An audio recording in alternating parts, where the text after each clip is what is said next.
જામનગર મહાનગરપાલિકા દ્વારા રાજ્ય સરકારશ્રીની અવારનવાર મિટિંગોમાં મળેલ સૂચના અન્વયે છેલ્લા 1 વર્ષથી સેટઅપ મંજૂરીની પ્રક્રિયા પૂર્ણ કરી દેવામાં આવી છે, જેના રિક્રુટમેન્ટ રૂલ્સ પણ મંજૂર થયેલ છે અને ડાયરેક્ટ ભરતી તથા બઢતીની પ્રક્રિયાઓ ચાલુ છે.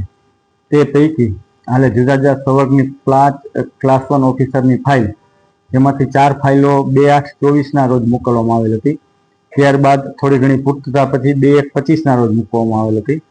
ત્યાર પછી જનરલ બોર્ડના એજન્ડામાં આ વસ્તુ લેવામાં આવેલ નથી, એટલે વહીવટી અને ટેકનિકલી બંને યુનિયન દ્વારા આજથી જ્યાં લગી આ જે કર્મચારીઓ અધિકારીઓને ન્યાય ન મળે ત્યાં સુધી આ કાળી પટ્ટી ધારણ કરી અને ફરજ બજાવવામાં આવશે. તેમજ કોઈ પણ આવશ્યક સેવા કે કોઈ પણ સેવાને દખલ કે અવરોધ નહીં થાય એ રીતે કામગીરી કરવામાં આવશે.